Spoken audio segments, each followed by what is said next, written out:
Pronto. Então, iniciamos a nossa gravação. Eu reforço, pessoal. Bom dia a todos. Um prazer estar aqui com vocês, tanto vocês que estão me assistindo aqui presencialmente, né? Então, temos aí a Thaís, o Vitor, temos a Débora, a Maria Clara, a Cat entrou agora também, bom dia. Tanto o pessoal que esteja, porventura, aí, estudando para a V1 e esteja assistindo esse vídeo aqui que será gravado. É um prazer, pessoal, enorme estar aqui com vocês hoje para mais um semestre de tributário. Eu acho que eu devo ter falado isso em sala, mas eu e o Ivens, nós éramos monitores do Elisberg, ok, no semestre passado, e aí o Elisberg, ele migrou para ficar apenas com turmas do Tributário 1, e agora nós estamos com o Jório nesse segundo semestre de Direito Tributário 2. Mas, assim, a matéria é a mesma, o estilo de cobrança e metodologia dos dois é algo bem parecido, então eu tenho certeza que as informações em que eu sabia do Elisberg do semestre passado serão as mesmas informações que eu vou conseguir passar para vocês nesse semestre. Então, eu sei que eu posso ter também me apresentado em sala, mas eu me chamo Caleb, tá, pessoal? É um prazer. Esse é meu número de WhatsApp pessoal, vocês têm acesso a ele tanto no nosso grupo do WhatsApp da monitoria, quanto se vocês já quiserem anotar agora aqui também, tá bom? Fiquem à vontade.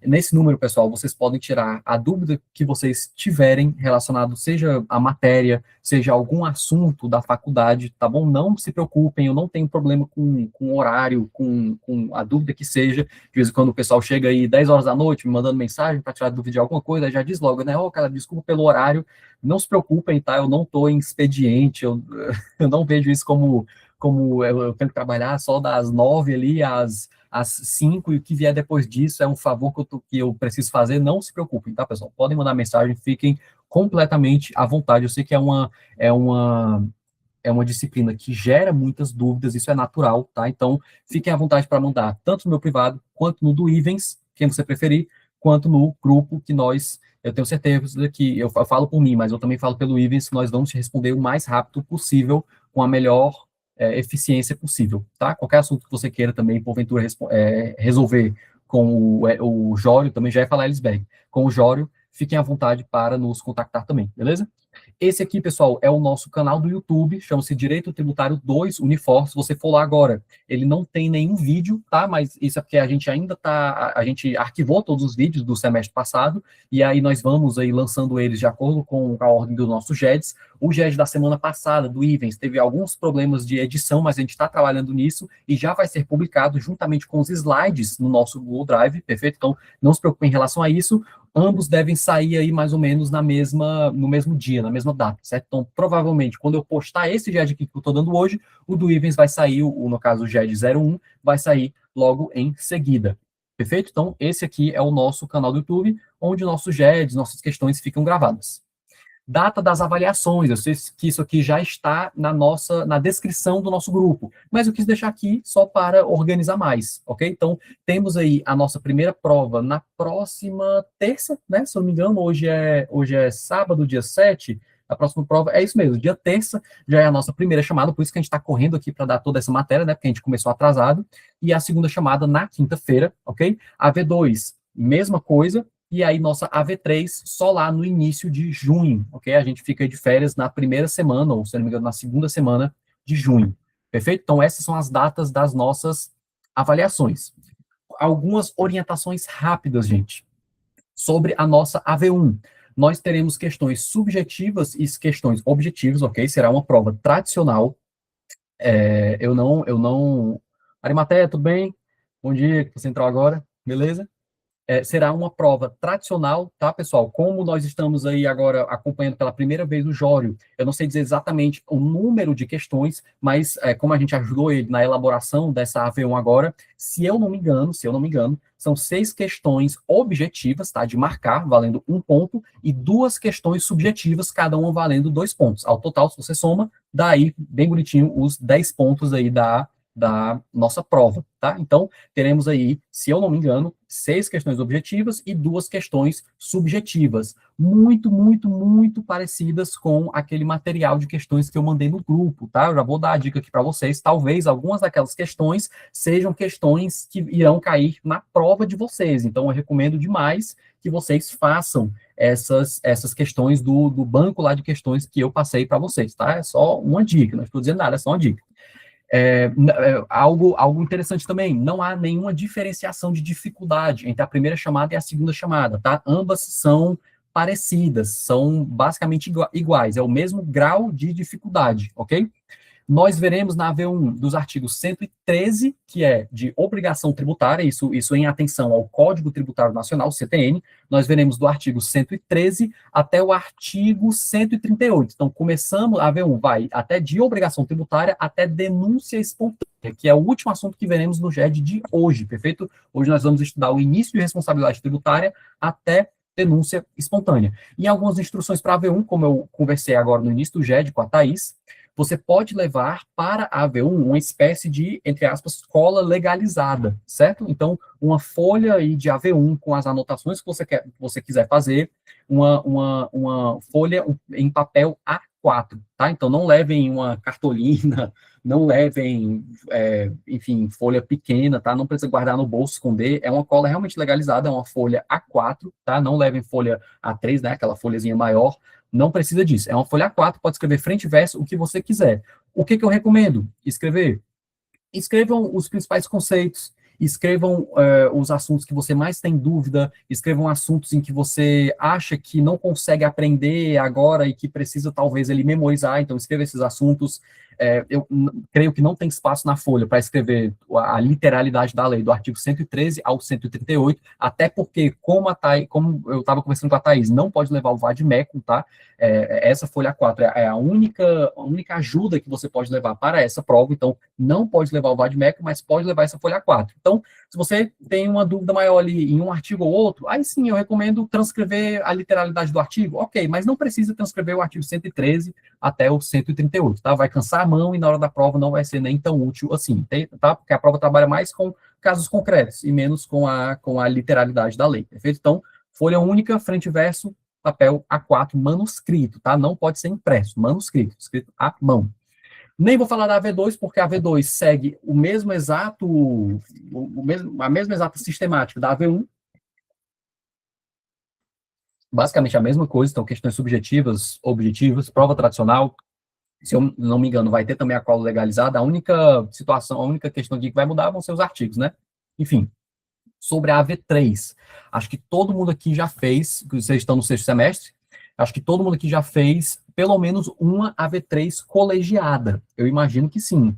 Para quem não conhece a AV3 colegiada, são 20 questões subjetivas, então não temos questões não, são 20 questões objetivas, perdão, 20 questões objetivas, não temos questões subjetivas, tá certo? É só questão de marcar e é sem consulta à legislação. Então não tem vade-mecum, não tem folha A4, perfeito? Não tem nenhum tipo de pontuação extra, não é porque o Jório é do mal, é porque a coordenação não deixa, certo? E essas 20 questões objetivas são tanto questões de concurso quanto questões aí da OAB, perfeito?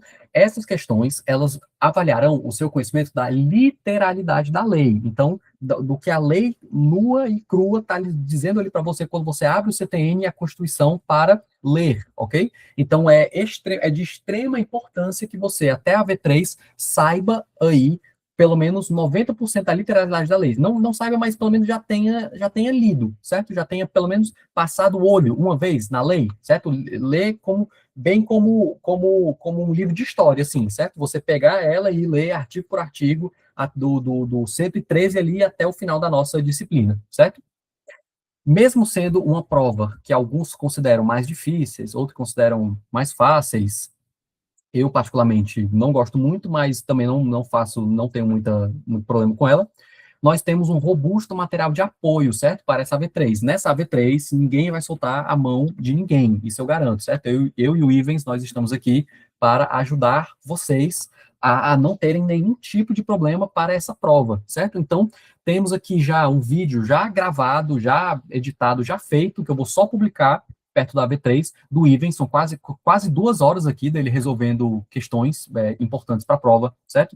Temos aqui um caderno, vocês podem ver aqui, são 22 páginas, um caderno de questões aí enorme, ok? Para vocês responderem também com o gabarito. Temos aqui um vídeo meu também, um vídeo aqui de 40 minutos, pontuando questão por questão de um simulado que na época o Ellsberg fez para a V3, mas que com certeza se aplica para vocês também, tá? Então, explicando por que as questões corretas estão corretas, por que as questões erradas estão erradas, ok? Então, abordando aqui uma por uma, com calma, um vídeo aí de 40 minutos. E temos também essa tabela que eu fiz na época em que eu estudei para Tributário 2, na época das colegiadas, e eu anotei quais são os artigos de cada assunto. Então, assim, sujeito passivo, temos os artigos 121, 122, 123. Solidariedade, temos os artigos 124 e 125, e assim por diante. A intenção dessa tabela é mais por uma questão de organização, tá? Se você gosta de estudar de outra forma, não tem problema, mas eu sempre compartilho essa tabela porque é interessante você abrir, eu pontuo lá que é interessante você marcar os artigos que você já leu e depois marcar novamente, como se fosse um checklist, os artigos que você leu e fez questões sobre. Então, o sujeito passivo, eu li o artigo 121, depois vou lá no CTN, leio o 122, marco. Vou no CTN, leio o 123, marco, beleza. Aí eu marquei de amarelo. Aí agora eu vou marcar de vermelho todos que eu já fiz uma questão sobre. Então, fiz 3 questões sobre sujeito passivo, aí eu marco de vermelho, 121, 122, 123. Aí pronto, eu considero como se eu tivesse estudado aí o artigo 123. Enfim, isso tudo eu vou explicar para vocês mais perto da V3, não é algo para a gente se preocupar agora, vamos focar na AV1. Mas só para dizer, pessoal, ninguém vai soltar a mão de ninguém, nós temos um robusto material de apoio para vocês, tá? E o nosso privado vai estar sempre aberto para eventuais dúvidas. Então, vamos aqui agora, dada essa breve introdução aí, minha, da disciplina como um todo, vamos lá. Caio perguntou, vocês conseguiram ponto para quem assistiu o JETS para essa prova? Não, para a V1 não, tá? Porque o Jório já tinha a própria sistemática dele, a gente também começou agora e não queria ficar exigindo muita coisa, certo? Então, a gente não pediu para ele nada dessa AV1 em si, tá bom? Mas para a V2 a gente conversa com ele, beleza? A V3 realmente não tem como dar ponto, porque isso é uma orientação da coordenação, mas na V2, como não tem projeto de extensão, não tem nada, a gente conversa com ele, beleza? E outra coisa, pessoal, qualquer momento do JET, vocês tiverem alguma dúvida e tal, fiquem à vontade para mandar mensagem, tanto no chat, quanto abrirem o microfone, tá? Pode só abrir, eu estou escutando aqui, tá com som, o computador pode abrir o microfone e falar, não vai me atrapalhar, tá certo? Podem tirar a dúvida de vocês aí à vontade. Então, vamos lá. Eu sempre gosto de começar o GEDS, pessoal, abordando rapidamente o que a gente viu na aula passada, ok? No GED passado. Então, lembrando, GED passado foi o GED número 1, esse agora é o GED número 2. Na semana passada, no sábado, hoje é dia 7, então o sábado passado foi dia, acho que 28, se não me engano, de fevereiro. Como sábado passado nós vimos tivemos o primeiro GED, o GED foi com o Ivens, perfeito? Então, esse GED vai ser aí postado ainda. Mas o que a gente viu no GED passado? Nós começamos vendo aí a obrigação tributária, certo? É esse vínculo quase que abstrato, que não é palpável, mas que a gente sabe que existe, que vai unir o sujeito ativo ao sujeito passivo. Então, o exemplo mais claro que eu consigo pensar disso é uma obrigação que nasce entre eu e o vendedor de uma banquinha. Eu estou comprando ali uma garrafa de água, ou estou comprando ali um coco, vamos botar a garrafa de água.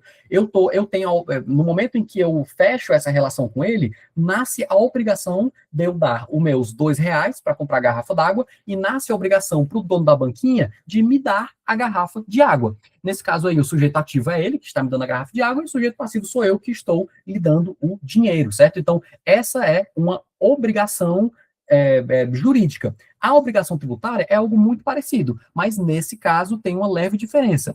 O sujeito passivo da obrigação não é o dono de uma banquinha. O sujeito ativo da obrigação, melhor dizendo, ela é o ente tributante, ok? Podendo ser visto como a União, o Estado, os Estados, o Distrito Federal e os municípios, perfeito? Então, na obrigação tributária, o sujeito passivo sempre será o ente tributante. E nessa obrigação tributária, agora nós já estamos aqui, ó. Quem que será esse sujeito passivo? Somos nós, perfeito? Somos nós. Seja na condição de contribuinte, como é essa palavra que vocês já conhecem, seja na condição de responsável tributário, que é inclusive o que nós veremos hoje aí, mais à frente, mais já, no nosso GED. Perfeito? Então, sujeito ativo sempre será o ente tributante. Sujeito passivo somos nós, contribuintes ou responsáveis tributários. Perfeito? Estudamos também a solidariedade, quando mais de uma pessoa responde por um mesmo débito tributário, perfeito? Em situações específicas previstas em lei, quando essas pessoas possuem vínculos ao fato gerador do débito tributário. Essa solidariedade tem alguns efeitos também, né? Aquela coisa do o pagamento por parte de uns aproveita aos demais, a interrupção da prescrição ou decadência de um também se aproveita aos demais e assim por diante. E vimos também o domicílio tributário, que é onde o fisco realizará a cobrança aí do seu tributo, e nós vimos que esse domicílio tributário, em regra, ele é apontado voluntariamente pelo sujeito passivo da relação tributária, mas ele também pode ser escolhido compulsoriamente por parte do fisco em algumas situações previstas em lei, quando, por exemplo, o próprio contribuinte não apresenta essa informação voluntária aí ao fisco, perfeito? Então, foi isso que nós estudamos aí no GED 01, GED de número 1, com o Ivens na semana passada, e esse vídeo aí vai ser postado ainda. Perfeito? Então, resumo da nossa aula passada. Na aula de hoje, pessoal, no GED de hoje, nós vamos começar, como eu disse, estudando aí a responsabilidade tributária. Perfeito? Esse segundo elemento, esse segundo instituto do sujeito passivo de obrigação tributária. O primeiro, como nós já vimos, é aquele que tem uma relação direta com o fato gerador, que é o contribuinte. O segundo, que nós vamos estudar agora, é o responsável tributário. Aquele que, mesmo não tendo uma relação direta com o fato gerador, está vinculado a esse fato gerador. E a lei atribui a essa terceira pessoa o dever de responder, então, por esse crédito tributário. Então, como eu gosto de fazer, nós vamos primeiro ler aqui a literalidade da lei e vai sempre 99% das vezes vai ser uma leitura aí complicada, que você não vai entender da primeira vez, mas a gente vai, então, traduzir e entender juntos aí, ok? Então, artigo 128 do CTN nos diz o que é a responsabilidade tributária, né? Vamos lá. Sem prejuízo do disposto nesse capítulo, a lei pode atribuir de modo expresso a responsabilidade pelo crédito tributário à terceira pessoa, vinculada ao fato gerador da respectiva obrigação, excluindo a responsabilidade do contribuinte ou atribuindo-a a este, ou seja, ao contribuinte, em caráter supletivo do cumprimento total ou parcial da referida obrigação. Perfeito? Então, traduzindo, o que é a responsabilidade tributária, pessoal? O que o artigo 128 nos diz? O artigo 128 nos diz que é possível a lei atribuir a uma terceira pessoa vinculada ao fato gerador. Então, percebam, essa terceira pessoa não é quem pratica o fato gerador. Por quê? Quem é que pratica o fato gerador? Como a gente já viu, é o contribuinte. Essa terceira pessoa, apesar dela não praticar o fato gerador, ela está vinculada de alguma forma, que a gente vai entender, a esse fato gerador. E porque a lei atribuiu a essa terceira pessoa, nasce para ela o dever de responder por esse crédito tributário. Ela se torna, pessoal, ela faz parte agora, ela se torna portanto, faz parte do sujeito passivo dessa relação tributária. Não a título de contribuinte, mas a título de responsável tributário. Então, vou dar um exemplo aqui para vocês para clarear esse entendimento. Vamos lá. O professor, o Jório, certo? Ele é um contribuinte que pratica um fato gerador. Qual é o fato gerador que o Jório pratica? É a prestação de serviços, ok? É a aula. No momento em que ele dá aula, em que ele presta serviços para a sua empregadora, que no caso é a Unifor, ele pratica um fato gerador, ok? Então, o professor, o Jório, ele pratica o fato gerador, mas a Unifor é quem efetua o recolhimento da sua contribuição previdenciária, ou seja, do seu INSS. Nesse caso, percebam, gente, o Jório, ele é o contribuinte. Por quê? Porque é ele quem pratica o fato gerador. Mas de quem que é a União, que é quem cobra a contribuição previdenciária, vai cobrar? É do Jório que ele cobra a contribuição previdenciária? Não, é da Unifor, é da contratante, é da empregadora do Jório. Por quê? Porque a Unifor, nesse caso, é uma terceira pessoa a quem a lei atribuiu o dever de responder pelo crédito tributário. Então, Jório, contribuinte, pratica o fato gerador, Unifor, responsável tributária dessa obrigação de recolher a contribuição previdenciária, de recolher o INSS. Perfeito? Então, esse aqui, gente, é o conceito geral de responsabilidade tributária para vocês, ok?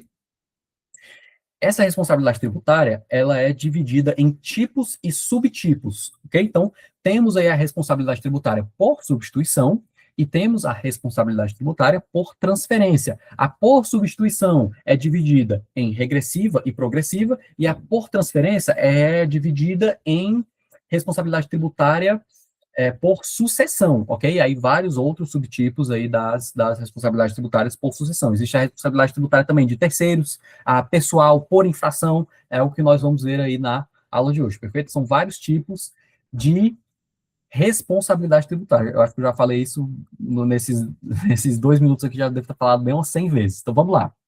O primeiro tipo de responsabilidade tributária que nós temos é a por substituição. É quando a lei ela atribui a um terceiro a responsabilidade de recolher um tributo já no nascimento da obrigação tributária. Nesse caso, ele substitui o contribuinte original. Então, percebam, é o exemplo que eu dei do professor da Unifor. O Jório é o contribuinte original, é quem pratica ali o fato gerador. Mas já no nascimento da obrigação tributária, já ali na prática do fato gerador dele, a lei, ela já realiza a responsabilidade tributária por substituição. Por quê? Porque quando o fisco vai cobrar de alguém, ele já vai automaticamente cobrar da Unifor, da pessoa jurídica, da responsável tributária. Inicialmente, o fisco, ele nem presta atenção no Jório, certo? Nem vai falar com ele. Ele cobra e fala diretamente com a Unifor. Então, percebam, no momento de início, no momento de nascimento dessa obrigação tributária, o contribuinte, ele já é automaticamente substituído pelo responsável tributário da obrigação. Perfeito? Pelo responsável tributário da obrigação. Ele é imediatamente substituído no início da obrigação tributária. Então, essa é a por substituição. Por quê? Porque ele substitui automaticamente, desde o início, o contribuinte original. Ok? Então, como é a responsabilidade tributária agora por transferência? É quando a obrigação tributária, ela não nasce nessa substituição. Ela nasce com o contribuinte, de fato. Ela começa com o contribuinte, mas posteriormente, ou seja, por situações posteriores do futuro, essa obrigação tributária, ela é transferida, por isso o nome por transferência, ela é transferida ao responsável, em razão de situações previstas em lei. Então, vamos para um exemplo aqui. Um empresário, ele é contribuinte, ok? No caso aqui de IPTU, ele é contribuinte, ele falece deixando débitos de IPTU. Tinha alguns imóveis e tinha alguns débitos de IPTU vinculados a esses imóveis. Então, o empresário é contribuinte e falece deixando débitos de IPTU. Aí ele morre. Seus herdeiros serão responsabilizados por esses débitos. Nesse caso aqui, o que acontece? A obrigação tributária nasceu com quem? Nasceu já diretamente com o contribuinte, como é o caso da por substituição? Não. Ela nasceu direto com o contribuinte. Ela não nasceu direto com o responsável tributário. Ela nasceu diretamente com o contribuinte. Ficou um tempo com o contribuinte, passou o tempo, esse contribuinte, então, faleceu. E aí, agora, essa obrigação tributária passa aos responsáveis tributários da obrigação, que são os herdeiros. Elas são transferidas essa obrigação tributária, ela é, então, transferida ao responsável tributário, ok? Então, temos aqui essa diferença. Qual é a diferença principal entre substituição e entre responsabilidade tributária? Por substituição e por transferência. Na substituição, a obrigação tributária já nasce lado a lado com o responsável tributário, substituindo o contribuinte. Na por transferência, a obrigação tributária ela nasce inicialmente com o contribuinte e, por razões previstas em lei, por eventos futuros, ela é então transferida ao responsável. Ela é desvinculada, ela sai da figura do contribuinte e vai para a figura do responsável. Perfeito? Esse por transferência serve para aluguel também. Em que sentido, Caio? Como assim para aluguel? Porque o pagamento de aluguel não é uma responsabilidade tributária. Aqui a gente está tratando só da obrigação tributária, tá? O aluguel ele pode ser uma obrigação jurídica firmada entre partes, ok? Por meio de um contrato particular. Mas o que a gente está estudando aqui é uma obrigação tributária, tá bom? É relacionado ao pagamento de tributos, ok? Então, nesse caso, não estamos falando aqui de aluguel, mas se a gente estivesse falando, por exemplo, de IPTU, aí sim se aplicaria até o exemplo que eu dei aqui para vocês, perfeito? Então, vamos seguir. Vamos agora, pessoal, para o primeiro tipo de responsabilidade tributária por substituição. É o que chamamos de substituição regressiva ou para trás, ok? Então, vamos aqui falar a responsabilidade tributária de novo. É a responsabilidade tributária por substituição regressiva ou para trás. Perfeito? Vamos entender juntos aqui. Como que é, pessoal? Essa substituição regressiva ocorre quando o responsável tributário ele recolhe o tributo devido por operações já realizadas anteriormente na cadeia econômica, mesmo que ele não seja contribuinte. Aí agora eu vou usar esse exemplo aqui, ó, para explicar para vocês, ok? Aqui o que a gente observa é uma cadeia econômica, tá certo? É como funciona em muitos outros, como funciona basicamente em todos os processos industriais de todas as indústrias e empresas aqui do Brasil, ok? É uma cadeia econômica. Uma pluralidade de produtores rurais, vamos fingir aqui que a gente está tratando de leite, certo? Vendem leite para a indústria.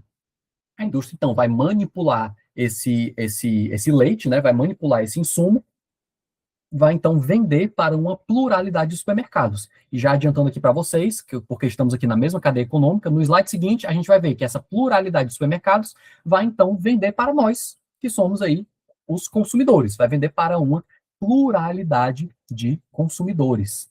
Perfeito? Então, essa é o formato de uma cadeia econômica padrão que nós temos aqui no Brasil. Então, rural vai para a indústria vai para o supermercado, vamos supor, o supermercado vai para nós, consumidores, ok? Perfeito. Vamos pensar em algo aqui, pessoal. Aqui nasce uma certa dúvida que eu vou tentar responder para vocês aqui agora, certo? No estudo do sujeito passivo do CTN, do Código Tributário Nacional, a gente vê que os dois tipos de sujeito passivo são contribuinte, né, o primeiro, aquele que pratica diretamente o fato gerador, e responsável tributário, aquele que não pratica o fato gerador, mas está, de certa forma, vinculado por lei a esse fato gerador. Perfeito? Então, nesse segundo caso aqui, do responsável tributário, o fisco vai lá e cobra de quem? Do responsável tributário, cobra dele. Perfeito? Por que que existe a diferença entre essas duas pessoas? Se o fisco vai cobrar de alguém um tributo, certo? Alguém praticou um fato gerador, gerou uma obrigação tributária, por que que o fisco não vai cobrar, se não vai simplesmente cobrar do contribuinte, ou seja, aquele que tem uma relação direta, aquela pessoa que praticou o fato gerador. Para que a lei vai criar esse novo instituto do responsável tributário? Parece que é sem sentido, né? Como se fosse uma visagem aí, eu quero criar algo a mais para ficar bonito ali a minha lei. Por que que eu não cobro diretamente da pessoa que praticou o fato gerador? Entendeu? Por que que eu não cobro dela? Por que que eu tenho que criar a ideia agora da responsabilidade tributária? Aí vamos lá. O Código Tributário Nacional, pessoal, existem inúmeras regras, eu admito, que favorecem a vida do contribuinte, certo? Como é o caso da responsabilidade pessoal. É algo que favorece, é bom, é uma norma favorável à vida do contribuinte. Mas a grande maioria do CTN, favorece mais o fisco, perfeito? Favorece mais o ente tributante. E a criação da responsabilidade tributária é só mais uma dessas hipóteses de favorecimento do fisco. De favorecimento do fisco.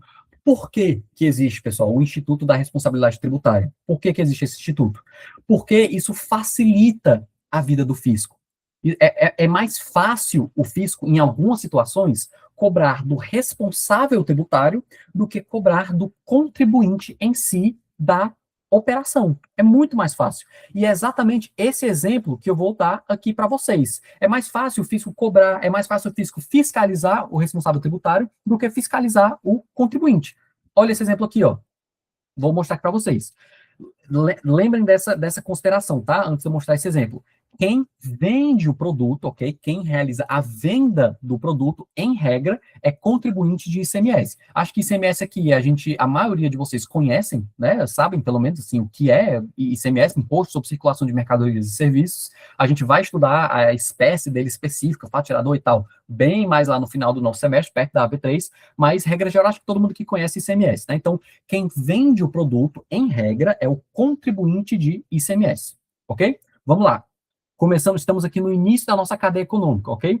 Uma pluralidade de produtores rurais, inúmeros, produtores rurais, vários, por isso que eu destaquei a palavra pluralidade.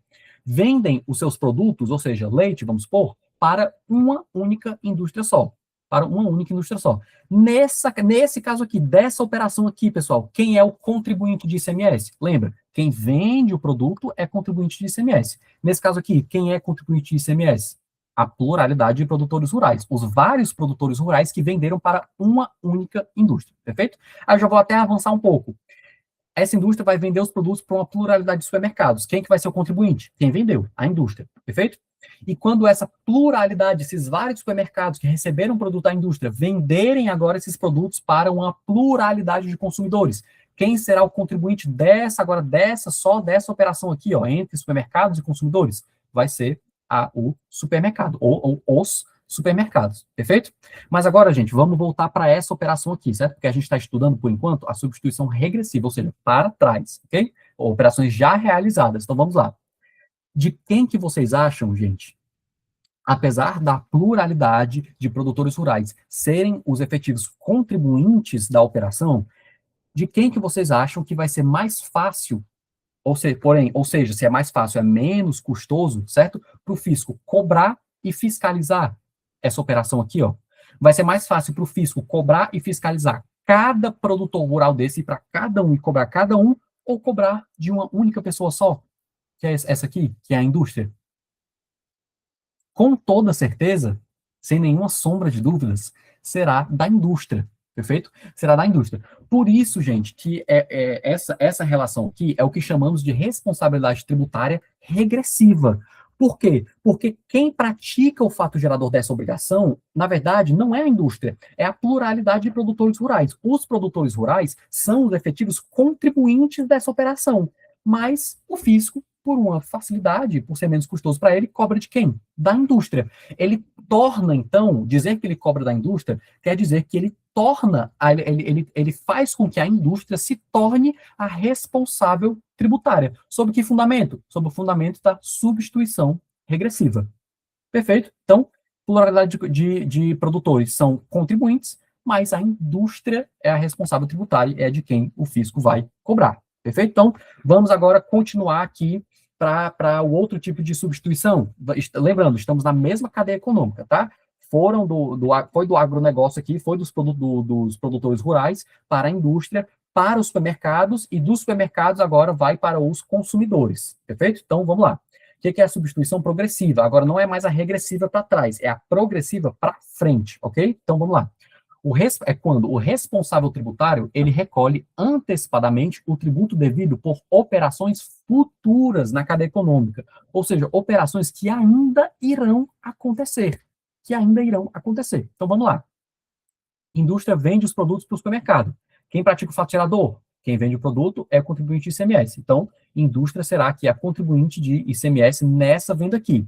Porém, nessa operação aqui, ó, nessa operação de uma pluralidade de supermercados para uma pluralidade de consumidores, quem que pratica o fato gerador? Quem é o contribuinte de ICMS? Concorda comigo que é a pluralidade, são os vários supermercados que venderam para vários consumidores. Mas agora você me pergunta, de quem que o fisco vai cobrar? Vai ser da pluralidade de supermercados? Vai ser da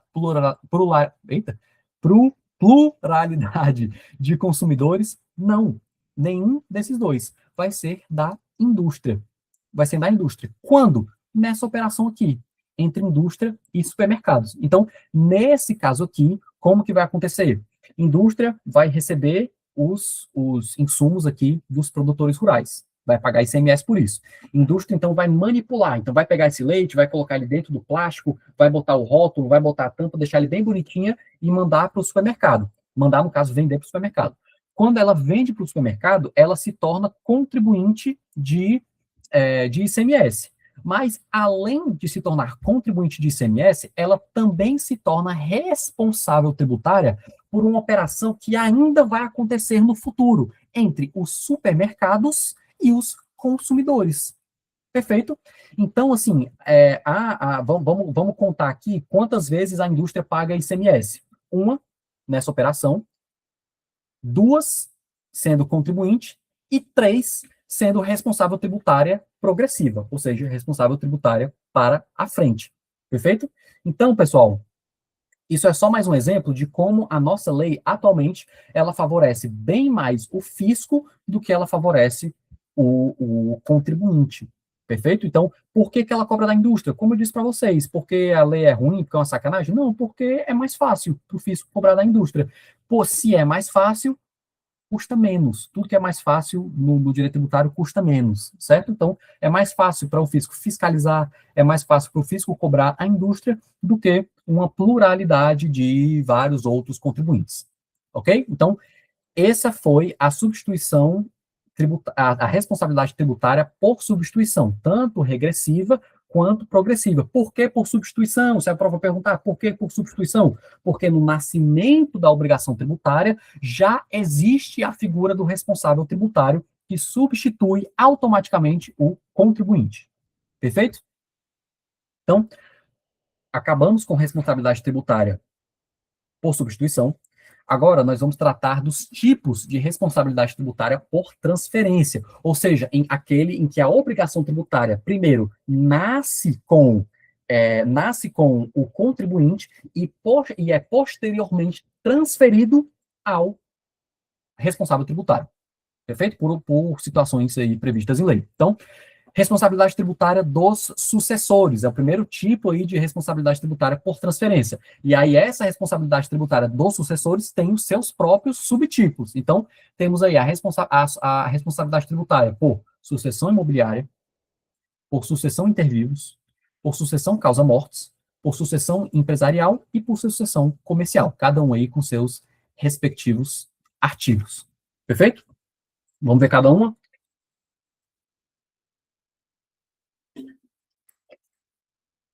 Por licença, pessoal. Não gosto de água aqui. Vamos lá. A primeira que nós vamos ver, pessoal, é a responsabilidade tributária por sucessão imobiliária. Então, vamos, como sempre, primeiro começar aqui lendo o artigo, aí em seguida a gente não entende nada, e aí em seguida a isso a gente traduz e vê um exemplozinho e entende, perfeito? Então vamos lá, literalidade da lei. Artigo 130 do CTN. Os créditos tributários relativos a impostos cujo fato gerador seja a propriedade, o domínio útil ou a posse de bens imóveis, e bem assim os relativos a taxas pela prestação de serviços referentes a tais bens ou a contribuições de melhorias, subrogam-se na pessoa dos respectivos adquirentes, salvo quando conste do título a prova de sua quitação. Então, eu tenho certeza que nem o legislador entendeu o que ele estava querendo dizer aqui. Mas o que, que acontece? A gente consegue, entre aspas, traduzir essa definição, que é a seguinte: essa responsabilidade por sucessão imobiliária ocorre quando alguém, qualquer pessoa, adquire um imóvel. Nós não estamos falando aqui de bens móveis, certo? Carro, nós vamos falar disso ainda, mas nós estamos tratando de bens imóveis, então uma casa, um prédio, um terreno, certo? Uma propriedade, ok? Então, a sucessão imobiliária ocorre quando uma pessoa ela adquire um bem imóvel que possui débitos tributários vinculados à sua propriedade, posse ou domínio útil. Quais são, pessoal, esses débitos tributários vinculados à propriedade, posse ou domínio útil? É o IPTU, como a gente sabe, todo mundo que tem apartamento na cidade paga IPTU, Imposto sobre Propriedade Predial e Territorial Urbana, IPTU. ITR, quem tem um terreno aí em zona rural, paga ITR. Então, Imposto sobre Território Rural, as taxas de lixo, as taxas de esgoto, as contribuições de melhoria. Então, percebam, são tributos que, se não existisse o bem imóvel, eles também não existiriam. Então, se eu não tivesse um apartamento, eu teria que pagar IPTU? Não. Se eu não tivesse um apartamento, eu teria que pagar ITR, taxa de lixo, esgoto, uma eventual contribuição de melhoria? Não. Portanto, são tributos vinculados à sua propriedade, posse ou domínio útil. O que essa sucessão imobiliária, o que esse artigo 130 quer dizer, pessoal, é só o seguinte: a partir do momento em que eu adquiro um imóvel, eu também adquiro os débitos tributários vinculados a esse imóvel. Perfeito? Então, o exemplo que eu dou aqui, ó. Maria adquiriu um apartamento cujo dono antigo, Antônio, não havia quitado a taxa de coleta de lixo e a contribuição de melhoria pela pavimentação da rua. Perfeito? Ou seja, tinha débitos tributários vinculados à sua propriedade em aberto. Nesse cenário, Antônio foi o contribuinte, perceba. Antônio foi quem praticou o fatirador, usou o lixo, teve aí a valorização do seu imóvel por conta da obra pública, portanto, é contribuinte aí da contribuição de melhoria. Então, Antônio foi o contribuinte, já que era o titular do imóvel, quando ocorreu o fato gerador dessas obrigações tributárias. Todavia, ao comprar o imóvel, Maria, ao comprar o imóvel, se torna a responsável tributária, assumindo a dívida que recai sobre o imóvel. Então, pessoal, Maria vai adquirir dívidas relacionadas ao IPTU desse imóvel? Sim, vai adquirir. Maria vai adquirir dívidas relacionadas à taxa de lixo, de esgoto, as contribuições de melhoria desse imóvel? Sim, vai adquirir. Maria vai adquirir também. Vamos supor que esse aí era um imóvel em que o seu Antônio aqui, da relação, ele alugava, portanto, ele auferia renda com esse imóvel e era contribuinte de imposto de renda. Maria vai adquirir, vai receber, vai se tornar responsável tributária pelos débitos tributários de imposto de renda desse imóvel? Não, de forma alguma. Por quê? Nesse caso, por quê? Porque, nesse exemplo, o imposto de renda, ele não é um tributo que é vinculado à propriedade, à posse ou ao domínio útil de qualquer imóvel que seja, perfeito? Então, ela adquire só os ligados à propriedade, ok? No parágrafo único, pessoal, desse artigo 130, ele vai falar o seguinte, ó, no caso de arrematação em asta pública, a subrogação ocorre sobre o respectivo preço. O que esse artigo quer nos dizer? Antes, algumas traduções rápidas, certo? Asta pública, gente, é um leilão público, ok? Então, aquele leilão, aquela coisa do dole 1, dole 2, vendido pelo preço, pelo lance de não sei o quê, ok? Isso asta pública é leilão público, tá? É a venda de um imóvel em leilão público realizado pela administração pública, ok? E a arrematação, esse caso de arrematação, eu digo porque às vezes alguns não sabem, né? Arrematante é o dono do lance vencedor do leilão, aquele que levantou a plaquinha, né? Ou levantou a mão ali, que deu o maior lance, que ganhou aquele imóvel comprando em leilão, é o arrematante, ok? Então vamos ler novamente. No caso de arrematação ou compra em asta pública ou em leilão público, a subrogação ocorre sobre o respectivo preço. O que esse parágrafo único quer dizer, pessoal?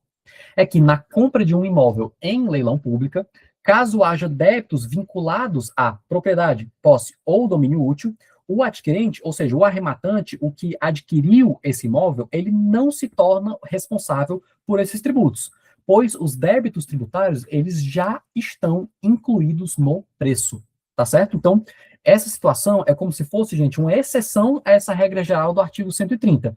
Nesse artigo 130, vamos supor que Antônio vendeu a R$ 1 milhão um imóvel para Ana. Ele vendeu a R$ 1 milhão, mas ele tinha R$ 100 mil de débitos de IPTU. No caso, eu falei Ana, mas é Maria, né? Ele vendeu para Maria R$ 1 milhão e tinha R$ 100 mil de débitos de IPTU.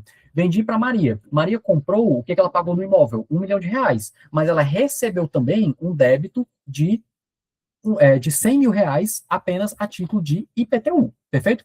No caso aqui dessa, entre aspas, exceção do parágrafo único, ele só está dizendo o seguinte, que o valor do débito tributário, ele já está embutido no preço geral, quando se trata de arrematação em asta pública. Então, vamos supor que Maria, na verdade, não comprou o imóvel de Antônio em um contrato particular, por meio de uma escrituração pública, ou por meio de um contrato particular de compra e venda, certo? Com ele. Ela comprou, na verdade, em um leilão, ela arrematou em asta pública. Nesse caso, daqueles R$ 1 milhão, o valor de R$ 100 mil já estaria embutido dentro desses 100 milhões, desses R$ 1 milhão, perfeito? Então, nesse caso, ela pagaria 100 milhões, mas ela saberia que ela estaria pagando 900 mil a título de imóvel e os outros 100 mil a título de débitos de IPTU, tá bom?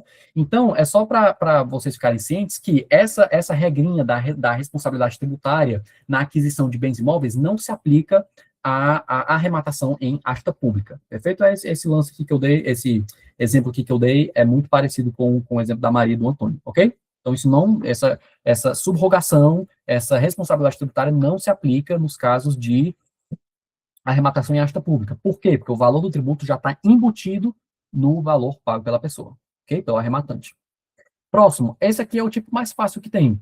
Esse é o mais tranquilo, que é a sucessão intervivos. Intervivos, ou seja, entre vivos, né? A gente tratou aqui da sucessão imobiliária, e agora vamos tratando aqui da responsabilidade por sucessão intervivos. O artigo diz assim, 131, inciso 1º, são pessoalmente responsáveis o adquirente ou remitente pelos tributos relativos aos bens adquiridos ou remidos. Aqui, pessoal, a gente não está falando de um bem imóvel, tá? Nós estamos falando de um bem móvel, de um carro, de um notebook, de um bem móvel, que sobre ele incidem tributos vinculados à sua propriedade, ok? Então, na compra ou remissão de um bem imóvel, como um carro aqui, por exemplo, o adquirente, ele assume a responsabilidade pelos débitos tributários a ele vinculado. Então, assim, comprei um carro, mas ele tem débitos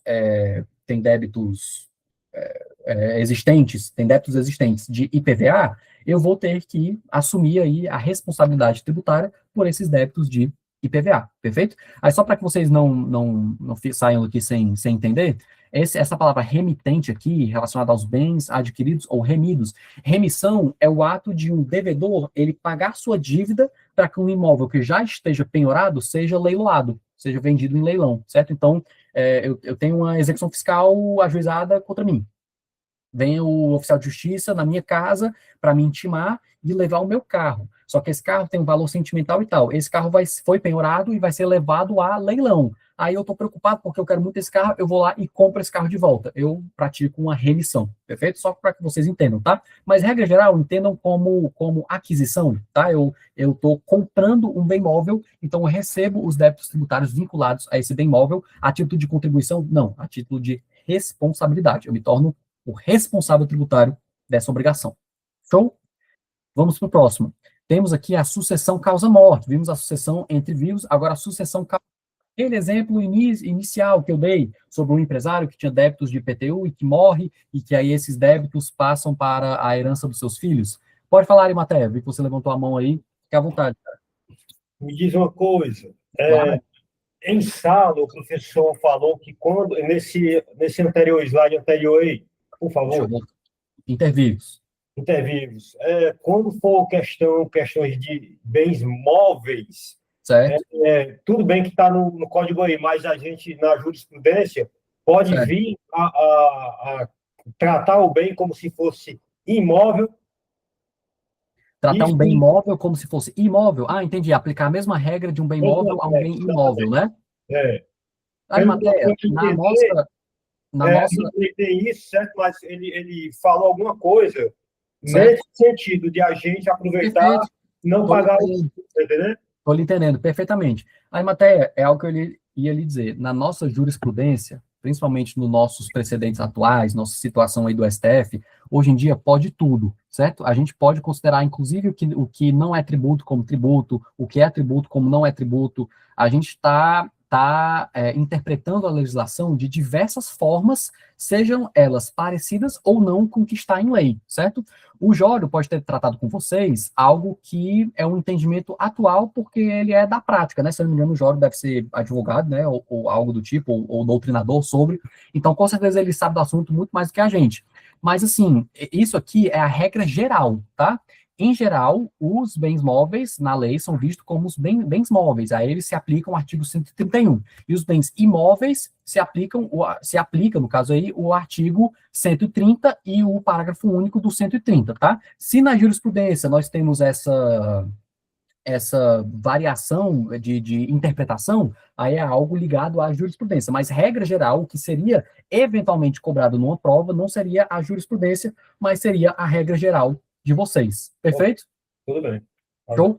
Valeu, cara. Abraço, Arimateia. Pronto. Então, vamos agora para a sucessão causa-mortes, ok? Então, artigo 131. São também pessoalmente responsáveis. Aqui, alguém... você levantou a mão para... Ah, sim, para tirar, né? Ok, perdão. São pessoalmente responsáveis. Aqui, gente, eu só alterei a ordem dos incisos, tá? Primeiro era o inciso 2 e depois o inciso 3. Mas eu acho que por um deslize do legislador, ele colocou o 3 no lugar do 2 e o 2 no lugar do 3, tá? Só para dizer, porque assim, a ordem dos fatos faz muito mais sentido você estudar do inciso 3 para depois passar para o inciso 2, ok? Então é dessa forma que a gente vai estudar aqui. Então, são pessoalmente responsáveis o espólio pelos tributos deixados pelo de cujos, lembrando, gente, eu sei que vocês não fizeram direito civil das sucessões ainda, mas de cujos é o morto, tá? É a pessoa que faleceu. Então, são pessoalmente responsáveis o espólio, que é o conjunto de bens deixado pelo morto, pelos tributos devidos pelo decujus, né, o falecido, até a data da abertura da sucessão. E, inciso 2, são pessoalmente responsáveis o sucessor a qualquer título e o cônjuge meio, ou seja, o sucessor, né, generalizando aqui, o herdeiro, pelos tributos devidos pelo decujus até a data da partilha ou adjudicação, limitada esta responsabilidade ao montante do quinhão do legado ou da ameação. Sei que aqui fica meio embaralhado, fica meio confuso, mas vamos dar uma olhada aqui nessa linha do tempo, que com certeza fará muito mais sentido para vocês. Então, temos aqui o momento da morte, ok? O momento do falecimento do decujus. Nesse momento, por algo que vocês não aprenderam ainda, mas algo chamado princípio da Saizine, é o momento de abertura da sucessão. Então, sempre a sucessão será aberta no momento da morte, ou seja, no momento do falecimento do decujus, ok? Então, do momento da abertura da sucessão até a abertura do inventário, que são duas coisas diferentes, ok? A abertura da sucessão é algo mais principiológica e a abertura do inventário é algo legal, é algo que ocorre tanto na via administrativa quanto na via judicial, perfeito? Então, tanto do momento de abertura da sucessão até o momento de abertura do inventário, o espólio é pessoalmente responsável pelos débitos tributários devidos pelo decujus, ok? Devidos pelo decujus, tá bom? Então, espólio. Do momento da abertura do inventário até a partilha feita, então, durante todo o processo administrativo ou todo o processo judicial, o espólio ele continua sendo responsável tributário pelos débitos tributários deixados pelos decujus, mas agora esse espólio ele é representado pelo inventariante, tá bom? Então, no final das contas, vai acabar sendo cobrado aí do inventariante, tá certo? Então, isso da abertura do inventário até a partilha feita. E depois que a partilha foi feita, ou seja, depois que cada herdeiro recebeu o seu devido quinhão, quem se torna responsável? Os herdeiros. Os herdeiros se tornam responsáveis, perfeito? O que o finalzinho desse artigo está querendo dizer? Ó? Limitada, porém, aqui ele está tratando dos herdeiros, tá? Limitada, porém, esta responsabilidade ao montante do quinhão do legado ou da meação. O que ele quer dizer aqui? Ele só quer dizer que os débitos tributários nunca podem ser além do que eu como herdeiro, recebi de herança, perfeito? Então, vamos supor aí que meu pai faleceu, eu sou um único herdeiro, certo? Sou o único herdeiro, meu pai faleceu, ele deixou valores ok para mim de herança, mas também deixou inúmeros débitos tributários para mim. Então, ele deixou, digamos aí, R$ 1 milhão de herança para mim, líquido, certo? Bonitinho, mas também deixou R$ 10 milhões de débitos tributários. E aí, eu me torno responsável por esses débitos tributários. Isso eu sei, estou lendo aqui o artigo 131, inciso 3º, eu sei, inciso 2º. Eu sei que eu sou responsável tributário, mas eu posso ser responsável tributário por todos esses R$ 10 milhões? Não. Por quê? Porque essa responsabilidade tributária, ela é limitada ao montante do quinhão dessa herança.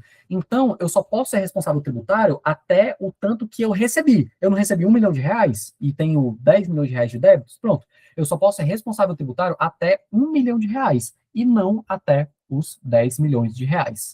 Perfeito? É isso que esse artigo quer dizer. Show? Próximo tipo de sucessão.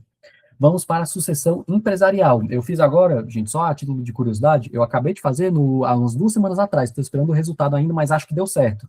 A OAB, o exame 45º da OAB, a segunda fase, sabe? Eu estou esperando o resultado, eu acho que vai dar bom, porque eu já fiz algumas correções aí obrigado, Thaís. Fiz algumas correções aí por gabaritos extraoficiais, e eu fiz em tributário. E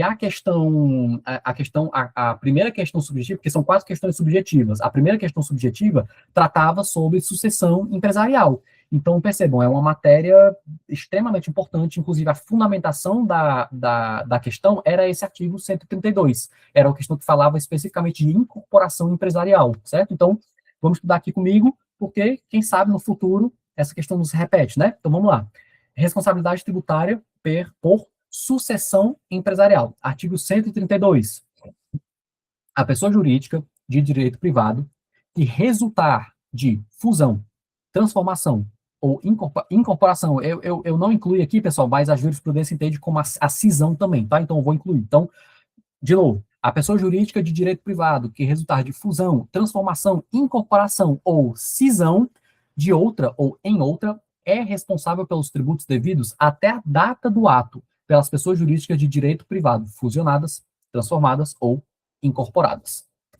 Perfeito? Vamos entender o que é cada uma. Isso são conceitos que derivam lá do direito civil, certo? Então, fusão é quando uma empresa A e a empresa B, elas se juntam e viram a empresa C, tá? Então, houve uma fusão recente. Quem foi que eu tô tentando lembrar aqui? Foram duas empresas grandes que uma comprou a outra. Enfim, gente, tem vários exemplos, certo? Mas é quando uma empresa, duas empresas se juntam, ok? Duas empresas, certo? Duas bolinhas aqui, vamos imaginar, elas se juntam e se tornam uma empresa só. Então, no exemplo que eu dei, a empresa A e a empresa B se juntam e viram a empresa C. O que acontece? A empresa C, ou seja, essa nova pessoa jurídica de direito privado, essa nova pessoa jurídica, a empresa C, ela será responsável tributária pelos débitos deixados pela empresa A e pela empresa B. Cerveja Antártica e a Brahma. Pronto, tá aí, um exemplo bom. Cerveja Antártica e a Brahma. É isso aí, elas fusionaram, né, Caio? É isso, pronto. Então, a empresa A e as empresas A e a empresa B se juntam e se tornam a empresa C. Essa empresa C será responsável tributária por todos os débitos deixados pela empresa A e pela empresa B, perfeito?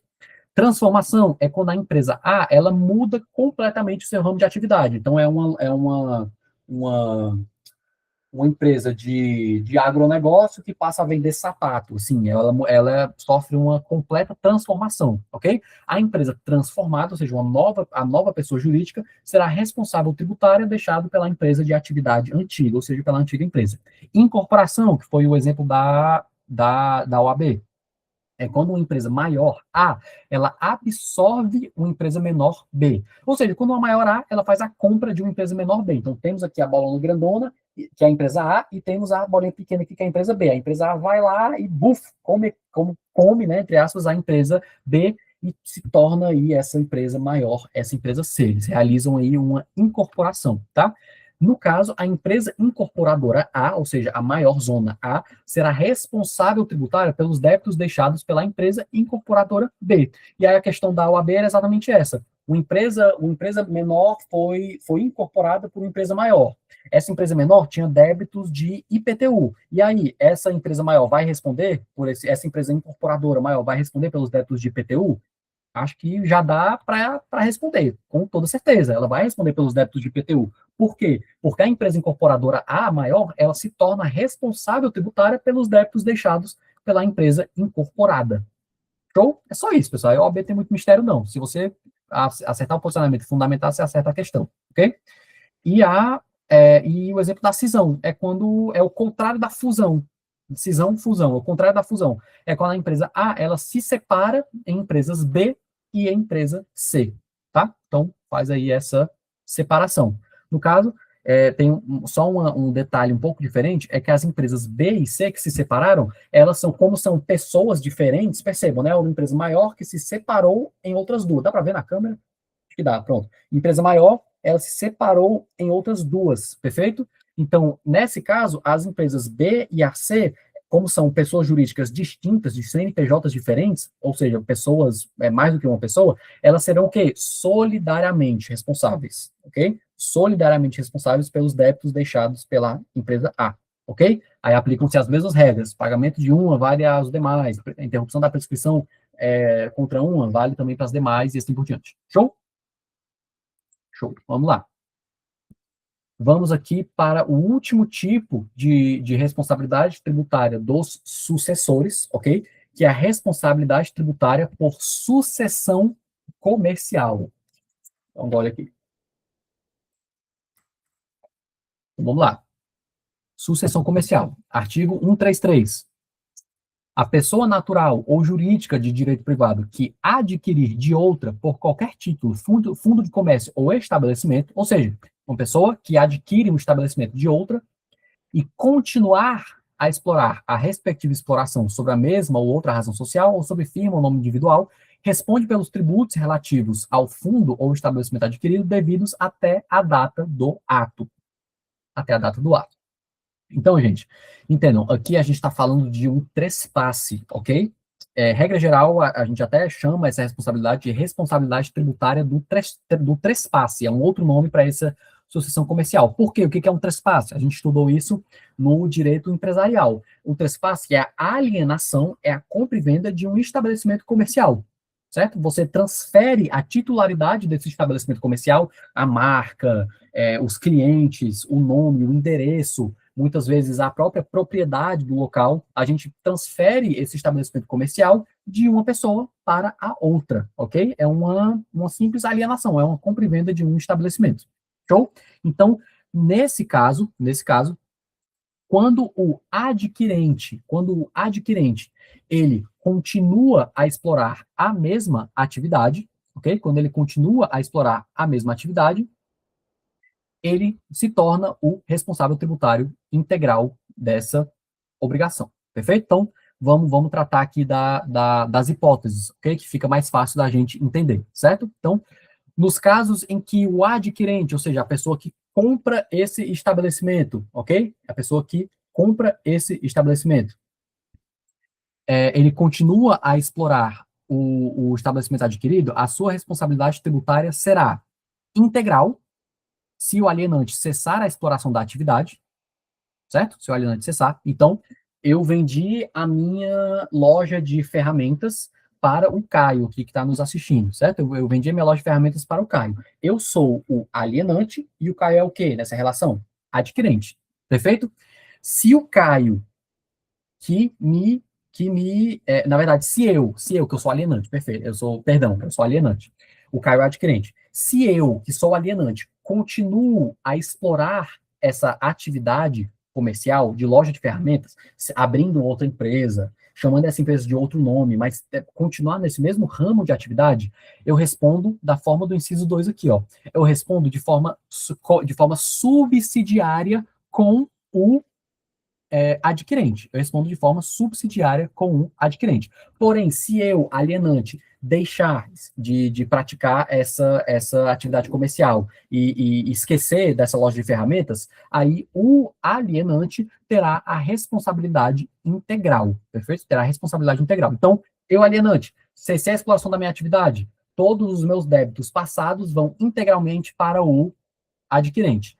Eu, alienante, vendi a minha empresa, mas continuei dentro de 6 meses, a explorar essa atividade. Eu respondo de forma, o adquirente responde apenas de forma subsidiária a esses débitos. O que significa, pessoal, responder de forma subsidiária? Significa que sempre será cobrado primeiro do alienante para depois cobrar, se o alienante não tiver dinheiro suficiente para pagar, cobrar do adquirente, perfeito? Então, se eu vendi minha loja de ferramentas para o Caio, mas eu continuei a explorar a atividade de ferramentas em outro ramo, outra atividade, o fisco vai primeiro cobrar os meus tributos de mim, para, se eu não tiver, eles cobrarem do Caio, perfeito? Isso é uma responsabilidade tributária subsidiária. Mas se eu, alienante, esquecer essa atividade de ferramentas, aí o fisco vai cobrar tudo diretamente do Caio, perfeito? De maneira integral. Tá bom? Inclusive, até o exemplo que eu dei aqui, mas aqui é uma padaria, certo? É só um outro exemplo. Essa sucessão comercial, pessoal, ele tem algumas exceções, perfeito? Essa exceção também pode ser entendida como uma proteção prevista em lei. Protegendo quem? Protegendo o alienante. Quando que essa exceção acontece? Quando se observa que o alienante, ele está, entre aspas, mal das pernas, certo? Então, se o alienante, ele está, ao que se observa na lei, vendendo o seu estabelecimento por questões econômicas, porque, como a gente vai ver nos incisos, ele está em processo de falência ou ele está em processo de recuperação judicial, esta regra não se aplica a ele. Essa regra não se aplica a ele. Ou seja, no caso dessas exceções aqui, o alienante tem uma certa proteção legal, que é o quê? Eu vou vender o meu estabelecimento para um terceiro, para um adquirente, mas eu só vendi porque o estabelecimento, perdão, porque o estabelecimento estava em processo de falência, só porque porque eu estava mal das pernas. E aí, para eu não falir, eu continuar pagando meus débitos, dentro mesmo de 6 meses, eu continuei explorando a atividade, Nesse caso, tá, pessoal? Nesse caso, a regrinha de que o adquirente vai responder de forma subsidiária, na verdade, o fisco vai vir cobrar do alienante contribuinte, não se aplica ao alienante, perfeito? Não vai se aplicar, por quê? Porque é uma proteção, tá? É uma forma da lei facilitar aí o comércio do alienante. Então, a regra geral de sucessão comercial não se aplica nas hipóteses em que há processo de falência, ou seja, adquiro uma empresa em processo de falência. Eu não serei responsável por nenhum débito tributário. Show. E, segundo exemplo, venda de filial em processo de recuperação judicial. A empresa Supermercados Alfa LTDA em recuperação judicial e com diversas dívidas de ICMS e ISS colocou à venda uma de suas filiais em Recife. Essa filial foi adquirida por Carlos. Nessa hipótese, Carlos não responde pelos débitos tributários da empresa. Perfeito? Então, percebam, já que eu já estou adquirindo algo de alguém que já está em processo de falência, já está em recuperação judicial, a lei me protege para que eu não responda, não seja aí o responsável tributário integral dessa relação, perfeito? Só que aí, temos aí também a famosa exceção da exceção, certo? Então, temos aqui a regra geral, temos a exceção e temos a exceção da exceção. O que é a exceção da exceção? É quando essa proteção, que eu acabei de citar aqui para vocês, é quando essa proteção não se aplica a mim. Então, mesmo que eu esteja adquirindo um estabelecimento em processo de falência, ou mesmo que eu esteja adquirindo uma filial em processo de recuperação judicial, essa proteção não vai se aplicar a mim. Por que não vai se aplicar a mim? Porque a lei, ela vai identificar que está acontecendo algum ato fraudulento por parte do adquirente. Então, vamos lá. Parágrafo 2º. Não se aplica a proteção do parágrafo 1º quando o adquirente for, inciso 1º, sócio do estabelecimento adquirido, inciso 2º, parente próximo do alienante, ou, inciso 3º, algum agente fraudulento. Perceba, é um adquirente que está adquirindo um estabelecimento, digamos, em processo de falência, simplesmente para fazer com que essas dívidas tributárias, elas sejam jogadas fora, certo? Então, perceba, é um processo fraudulento. Vou dar um exemplo aqui, certo? Dei até o exemplo aqui, botei até a figurinha aqui de uma laranja, porque é exatamente o que acontece. O sócio coloca um amigo de confiança, no caso Pedro, para comprar a filial em leilão judicial, simulando ser comprador independente. Se for identificado que Pedro atuou como laranja ou agente do devedor para fraudar credores, ele também assumirá os débitos tributários. Então, comprei aqui essa empresa que estava em processo de falência, eu comprei ela aqui em leilão, não vou receber nenhum débito, não vou me tornar responsável por nenhum débito tributário dessa. Beleza, é uma proteção que a lei aplica, mas aí a lei verifica, o fisco verifica que, na verdade, você é sócio do estabelecimento adquirido, que você é parente próximo de quem está lhe vendendo esse comércio, ou que você é simplesmente um agente fraudulento da operação, o famoso laranja, esta proteção não se aplica a você. Você vai estar enquadrado na exceção da exceção do artigo 133, perfeito? Que está aqui no parágrafo 2º, ok? Então, pessoal, responsabilidade tributária dos sucessores é isso, ok? É a sucessão imobiliária que estudamos, a inter vivos, a causa mortis, a empresarial e a comercial ou do trespasse que nós vimos agora, tá certo? Algo que eu não mencionei para vocês, tá? No semestre passado, gente, quando a monitoria era com o Elisberg, eu e o Ivens, nós realizamos uma divisão em que eu falaria de todas as responsabilidades tributárias por transferência e o Ivens falaria da responsabilidade tributária de terceiros e pessoal. E aí eu continuaria a aula tratando da responsabilidade tributária por infrações, certo? E foi exatamente assim que a gente fez, ok? A gente acabou dividido em 3 JEDs. Como a prova já está próxima, eu decidi que eu vou falar aí de tudo de uma vez, perfeito? Mas como já existe um vídeo no YouTube bem bonitinho do Ivens lá articulando, falando sobre responsabilidade tributária de terceiros e responsabilidade tributária pessoal, para não tomar muito mais, né, o tempo de vocês e o meu também dando essa aula, uma aula que já está gravada e que existe, hoje eu vou pular responsabilidade tributária de terceiros e vou pular responsabilidade tributária pessoal e logo em seguida a publicação desse vídeo aqui, desse GED número 2, eu vou publicar um GED, entre aspas, né, de número 3, em que trata só de responsabilidade de terceiros e responsabilidade pessoal, e vai ser o Ivens dando esse GED, ok? E aí vai ficar aí um GED completo, só para que vocês fiquem cientes disso, tá, pessoal? Porque como já existe um vídeo de alguém dando aula sobre isso, não tem razão de eu explicar mais sobre, ok? Então, vamos pular aqui e ir direto para a responsabilidade por infração. Mas você que está vendo essa aula ou que está assistindo esse vídeo, não precisa necessariamente estudar a responsabilidade de terceiros e depois responsabilidade pessoal para entender responsabilidade por infração, tá? Pode estudar responsabilidade por infração e depois volta para de terceiros e pessoal, ok? Não tem nenhum, não vejo nenhum prejuízo relacionado a isso. Então, vamos terminar aqui hoje estudando rapidamente responsabilidade por infração. Vamos lá.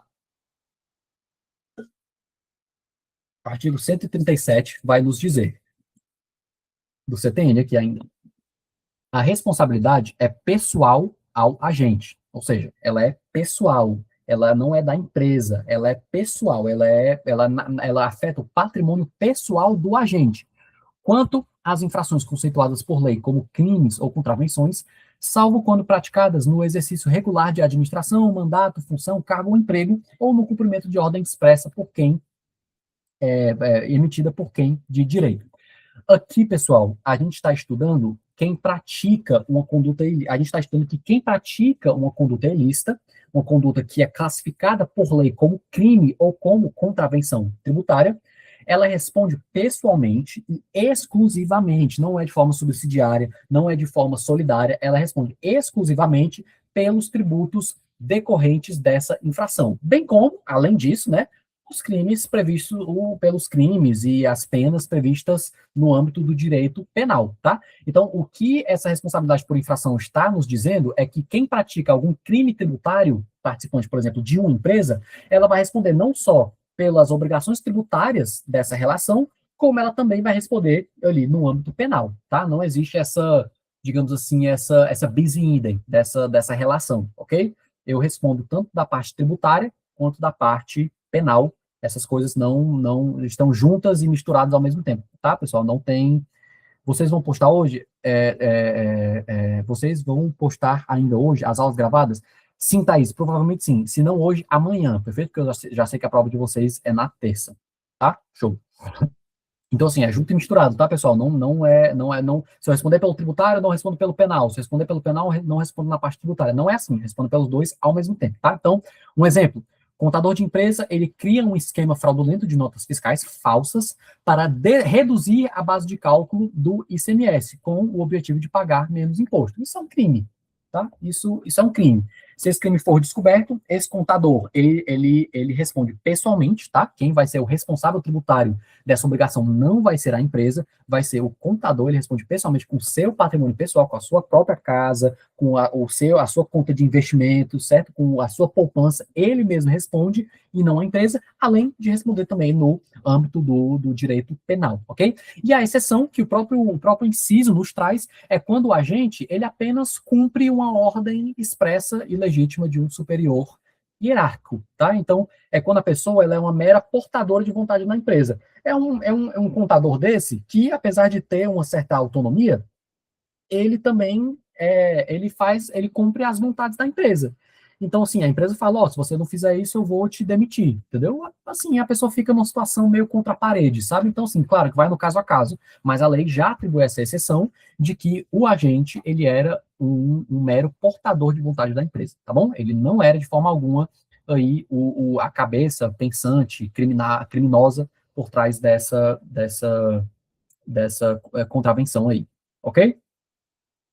Inciso 2, a responsabilidade é pessoal ao agente, quanto às infrações em cuja definição o dolo específico do agente seja elementar. Esse aqui, gente, é muito parecido com o inciso 1º, tá? É algo muito parecido. O que ele está querendo dizer aqui é que não basta que haja, nos casos, para a responsabilidade pessoal ser do agente, não basta a simples ocorrência de um ato ilícito, certo? É preciso que fique comprovada o dolo, a intenção deliberada a intenção mesmo, assim, do agente de praticar essa conduta ilícita, tá? Então, eu fiz sem querer e tal, ok, você não responde pessoalmente por isso, mas a empresa vai responder, você não responde pessoalmente por isso. É preciso que o dolo seja elementar, tá? Que o dolo esteja presente. Então, o contador de empresa, enfim, é o mesmo exemplo que eu dei no passado, ok? Show? Então, dolo é elementar. E aqui, gente, esse artigo 137, parágrafo inciso 3º, eu nem vou ler com vocês. Não adianta eu ler com vocês. Por quê? Porque isso aqui é a letra de lei do artigo que trata da responsabilidade pessoal. Se você for no CTN, Vamos ver aqui, artigo 135, se eu não me engano. Pronto, é o artigo 135. O artigo 137, inciso 3º, é a letra de lei, é a mesma exata coisa, ou pelo menos muito parecido, do artigo 135, que fala sobre a responsabilidade pessoal, tá certo? Ele está basicamente repetindo o que ele está dizendo, tá? Ou seja, que nos casos de prática de crime ou de contravenções, o mesmo se aplica às hipóteses do artigo 135, tá bom? Então, é uma diferença meramente classificatória, ok? Mas na prática não tem nenhum impacto significativo, tá certo? É a mesma coisa do artigo 135, essa parte. Mas aqui, pessoal, essa é a parte mais espontânea. Se você não quiser nem estudar a responsabilidade por infração, não estude, mas estude denúncia espontânea, tá bom? Porque é algo que eu garanto que vai cair na prova de vocês, tá? Não, eu garanto não, né? Eu não consigo ver o futuro. Aí é complicado, não prometo nada. Mas, assim, e se das últimas 10 provas, caiu em 9. Então, assim, a chance de cair na de vocês também é algo muito grande, é uma chance alta, grande, perfeito? Então, é o Instituto da Denúncia Espontânea, também conhecido por confissão de pecados, ok? É uma espécie de confissão de pecados. Então, vamos lá. O que é a denúncia espontânea? Artigo 138, letra de lei, nos diz, lembrando que a gente sempre vai aí traduzir esses artigos. A responsabilidade é excluída pela denúncia espontânea da infração, acompanhada, se for o caso, do pagamento do tributo devido e do juro de mora, ou do depósito da importância arbitrada pela autoridade administrativa pelo ente tributante, quando o montante do tributo dependa de apuração. Como que ocorre, pessoal? O que é e como que ocorre a denúncia espontânea? A denúncia espontânea, gente, ocorre quando um terceiro que praticou uma conduta ilícita, ok? Um terceiro, ele praticou conduta ilícita, ele está ali, digamos, aos prantos, arrependido, ele vai por iniciativa própria, então não é por ameaça, não é por nenhuma forma enfim, como eu disse, né, de ameaça, ele vai, o terceiro que praticou uma conduta ilícita, ele vai por iniciativa própria perante a fazenda, informa, reconhece que deixou de cumprir uma obrigação tributária. Qual é a recompensa dessa denúncia espontânea? Qual é a recompensa? O ente tributante, ele perdoa, né, quando eu confesso meus pecados, né, o que acontece? Eu obtenho o perdão. O ente tributante, ele perdoa todas as multas tributárias. Ele perdoa as multas tributárias, as multas moratórias e as multas punitivas. Perfeito? Então, o valor desse tributo ainda é devido. Os juros de mora ainda são devidos. A atualização monetária ainda é devido. Mas o ente tributante, ele perdoa as multas moratórias e as multas punitivas. Perfeito? Que é algo que, com certeza, iria agregar um valor aí gigantesco nesse tributo. Essa denúncia espontânea, gente, ela possui alguns requisitos cumulativos, tá certo? Então, eu preciso cumprir esses 3 requisitos para que eu tenha acesso a essa denúncia espontânea e, portanto, possa obter a recompensa de perdão por essas multas tributárias. O primeiro requisito é que o reconhecimento dessa obrigação tributária, dessa prática de uma conduta ilícita que me gerou uma obrigação tributária, ela deve ser de iniciativa própria do terceiro. Não pode haver coação, tá? E essa é a palavra que eu estava procurando. Não pode haver coação, não pode haver ameaça. Tem que ser comprovadamente de iniciativa própria do terceiro. Não pode ter uma arma na cabeça dele e uma faca nas costas dele, tá? 2, o pagamento tem que ser integral. No momento em que eu reconheço essa conduta ilícita e reconheço a existência dessa obrigação tributária, eu tenho que realizar o pagamento integral de todo esse tributo devido. Seja não só todo o tributo, como os juros de mora e a atualização monetária devida, ok? A atualização monetária devida.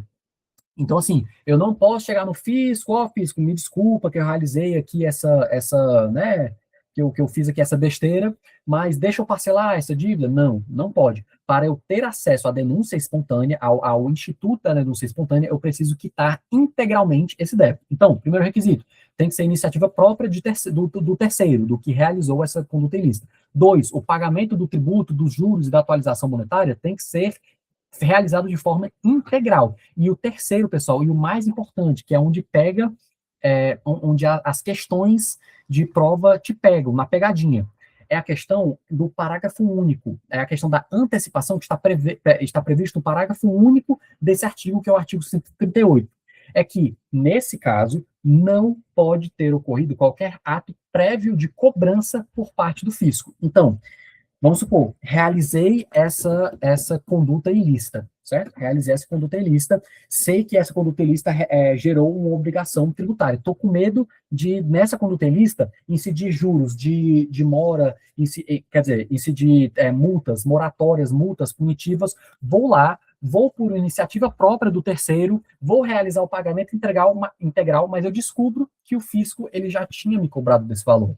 O fisco ele vai me mostrar que não, na verdade eu já cobrei esse valor. Então, portanto, você não é elegível para o instituto da denúncia espontânea. Porque senão era muito fácil, né? O fisco chegava lá, me cobrava, a gente realizou, a gente viu que você praticou aqui essa conduta ilícita, e isso lhe gerou essa obrigação tributária. Portanto, eu estou lhe cobrando aqui os juros, o tributo, os juros, a atualização monetária, a multa tributária, a multa moratória e a multa punitiva. Estou lhe cobrando todo esse valor aqui.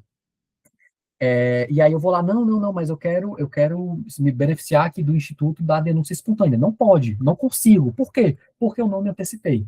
Eu não me antecipei. Então, percebam, tem que ser de fato uma confissão de pecados. Não pode ser tem que ser de fato um arrependimento, certo? Então, requisito da denúncia espontânea tem que ser por iniciativa própria de terceiro, o pagamento tem que ser feito de forma integral e eu tenho que ter me antecipado a qualquer ato prévio de cobrança por parte do fisco, tá? Então, esses são os três requisitos cumulativos juntos, que precisam coexistir para que eu me beneficie da denúncia espontânea. Então, vou terminar aqui o dia de hoje lendo um exemplo para vocês. Eu sei que eu já dei, mas vamos lá. João, diretor do ABC LTDA, se apropriou indevidamente de R$ 10.000 referentes ao ICMS de março, deixando de recolher o tributo da empresa para o uso próprio. Tá? Uso próprio, ou seja, ilegal. Quando percebeu que sua conduta poderia gerar problemas sérios, decidiu avaliar as consequências. Calculou que, caso o fisco descobrisse a inadimplência, a empresa teria que pagar não apenas os juros de mora de R$ 500, mas também uma multa moratória de R$ 1.500 e uma multa punitiva de R$ 2.000, totalizando o valor do débito para R$ 14.000. Para evitar essa situação e minimizar os danos, João optou por realizar a denúncia espontânea. Pagou pessoalmente, por iniciativa própria, o valor integral do crédito tributário, de R$ 10.500, que é o quê? O valor do tributo mais os juros de mora, perfeito? Correspondente ao tributo e aos juros. E informou o fisco sobre a omissão. Graças à iniciativa e à tempestividade do seu ato, ou seja, de ter realizado esse ato dentro do prazo, sem que o fisco tenha realizado nenhuma cobrança ainda, foi dispensado das multas, assumindo a responsabilidade pessoal pelos tributos devidos e regularizando a situação da empresa antes de qualquer procedimento fiscal. Então, percebeu? Na prática, eu fui, porque eu confessei os meus pecados, digamos assim. Eu fui de um débito que seria 14 mil para um débito de, cadê, R$ 10.500. Então, temos aí R$ 3.500 que eu deixei de pagar ao fisco porque eu fui macho e confessei ali os meus pecados perante o fisco, perfeito? Então, esse é o Instituto da Denúncia Espontânea. Espero que tenham entendido. Agradeço, gente, demais pela presença de vocês aqui hoje, tá? Eu sei que foi um GED meio longo, mas com esse final, nós encerramos aí a nossa matéria da AV1, tá? Vou até parar de gravar aqui. Abraço quem está assistindo online.